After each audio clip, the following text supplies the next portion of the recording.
Prime Field. What if I told you the real reason UConn has been steamrolling the Big East isn't the starting five? It's the minutes right after them. Because on Thursday, January 29th, 2026, when Xavier walks into Gampel Pavilion, the game isn't decided at tip-off. It's decided when Gino goes to the bench and UConn hits that switch I'm calling the second unit spike.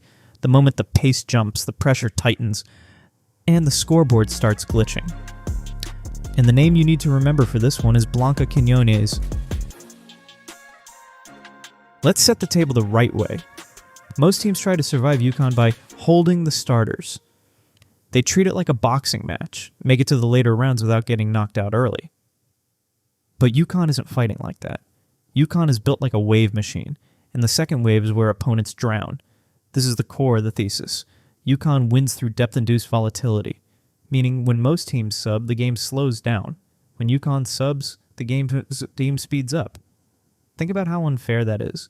You finally get a breather from the starters, and then the pace gets higher, the pressure gets nastier, the passing lanes disappear. That's not relief. That's a trap. And against Xavier, that's the entire story. Because if Xavier can keep it respectable early, the question becomes, can they survive the interval where UConn turns the contest into a track meet? That's the scoring spike window, especially those first to second quarter transitions, when the second unit starts stacking possessions like a cheat code. So tonight's big idea is simple. Bench runs don't just help UConn win games, they define them. Now let's talk about the engine of this whole thing.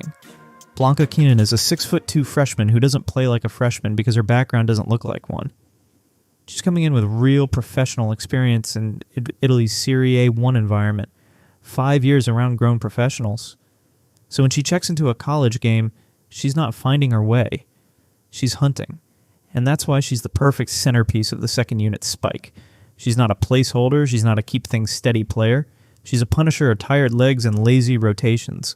Look at the recent efficiency profile from the last two games in your brief. Against Seton Hall on January 24th, she goes 16 points on 7 for 9 shooting, with 3 steals in 28 minutes. That's not nice bench production. That's a bench player controlling the rhythm of the game. Then against Georgetown on January 22nd, she gives you 8 points and 4 assists while barely missing, 3 for 4 from the field. And here's the part that should scare teams. She does it fast. She doesn't need 4 possessions to warm up. She doesn't need a couple of touches to get comfortable. She's an instant decision player. Catch, attack, catch, shoot, catch, advance, catch, steal. You blink and suddenly she has 8 points and the other team's calling timeout like, wait, how did we get here?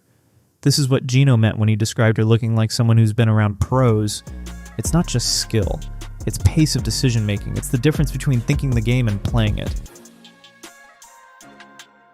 Here's where this gets even more lethal. UConn's system doesn't ask the bench to create hard baskets. UConn's system creates easy baskets for the bench by manufacturing chaos. This is force multiplication. Turnovers become instant points, and those points come without needing half-court perfection. In the Seton Hall game, the brief notes UConn forced 27 turnovers and turned them into 37 points off turnovers. That's a ridiculous conversion engine. It's the kind of math that breaks opponents mentally, because even when you defend a set, it doesn't matter if your next possession becomes a live ball giveaway. And when those turnovers happen, who benefits?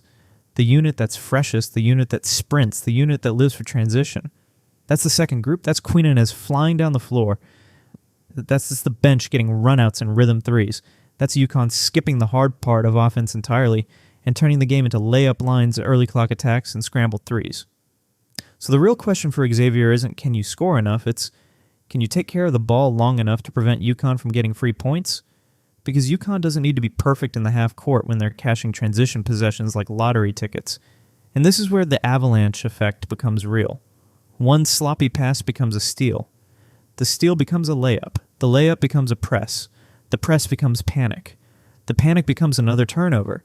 And suddenly you've got a 10 to 15 point swing in a couple minutes, and the game is over before you can even explain what happened. That's the second unit spike. It's not one play, it's a chain reaction. Now let's flip the lens to Xavier, because the brief is blunt. The Musketeers' biggest inhibitor is ball security and backcourt composure, and UConn is the worst possible opponent to have that flaw against. We've got a pattern here. In the Georgetown game on January 24th, Xavier had 23 turnovers, and Maria Noel alone had 8. Then we're reminded of the most brutal data point. When these two teams met on November 30th, Xavier committed 31 turnovers, and UConn turned that into 42 points off turnovers. Read that again. 31 turnovers, 42 points. That's not a bad night. That's structural, that's mechanical. That's what happens when a team that struggles with pressure meets a team that weaponizes pressure. And here's the part that makes it worse. Fatigue. The brief points out Noel playing big minutes, mids into 10 and 30s, while UConn can roll a deep rotation without anyone having to live in survival mode. And when primary ball handlers get tired, two things happen. The legs go and the brain speeds up. Shots get short, passes get lazy, dribbles get higher, decisions get rushed. So even if Xavier manages a respectable first quarter, the real danger is when UConn's bench comes in fresh and starts pressing against a backcourt that's already paying a physical tax. That's when turnovers cluster. That's when the game slips. And against UConn, slipping is falling off a cliff. The brief gives us a clear precedent. In that 104-39 matchup on November 30th, UConn's bench scored 45 points. Xavier's bench had 15. That's a plus 30 bench differential. And what does that mean in real terms? It means UConn isn't surviving the non-starter minutes. UConn is dominating them. It means the scoring doesn't pause when the starters sit. It stays constant or gets hotter because the bench is built to keep the pressure and spacing alive. That game also showed how UConn stacks runs in waves. The bench hits threes, the bench runs the floor, the bench turns defense into offense. And by the time you look up, it's a third quarter explosion type of night. And there's another layer here that matters for the season, the rest loop advantage. If the bench can extend leads quickly, Gino can steal rest for his stars without losing control of the game. The brief even notes a recent example, resting AZ, Fudd, and Sarah strong in a fourth quarter because the bench had already broken the contest open. That's not just a one-game advantage, that's a season weapon. Fresh legs in February and March aren't luck, they're strategy. Now we have to be honest, because every superpower has a weakness. The brief calls it out. The same aggression that fuels the spike can also create sloppiness. In the last 2 games, Quiñonez has recorded 3 turnovers in each. That's the trade-off of high-speed play. When you're trying to create instant offense, sometimes you push a pass that isn't there. Sometimes you try to thread a needle at full sprint. Sometimes you over-accelerate, and Gino has made it clear he hates lazy passes. He hates dumb turnovers, because turnovers are contagious. If you get casual once, you can get casual again. But here's the key mitigating factor. UConn's defensive recovery. Even if the bench coughs it up, they can erase it with steals, blocks, and sheer length. And Xavier, according to the brief, hasn't shown consistent ability to punish those miscues in transition. So yes, there's a hidden danger, bench volatility. But it's a danger UConn can live with because they were built to recover immediately and turn the next possession into a problem. If you want one metric that tells you exactly where this game goes, it's this. UConn points off turnovers in the second quarter. That's the detonation window. That's the moment the starters have set the tone, and the bench comes in to break the opponent's will. That's where UConn's pressure meets tired legs. That's where live ball turnovers become layups, threes, and timeouts. The brief lays out the threshold. If UConn hits something like a plus 15 points off turnovers differential early, especially during the Quiñonez-led intervals, this game enters rest mode by the fourth. That's when the arena goes from game night to highlight reel. So if you're watching Thursday, don't just watch the score. Watch the body language. Watch Xavier's guards when the pressure ramps up. Watch how quickly UConn turns a single mistake into 4 points. Watch for that moment when a close game turns into an avalanche. Because when Quiñonez checks in, the speed doesn't drop. It spikes. So here's the big takeaway heading into UConn versus Xavier at Gampel on January 29th. This matchup is a case study in depth versus durability. Xavier can try to hang early. They can try to slow the tempo. They can try to survive the starters. But UConn isn't built like a normal team.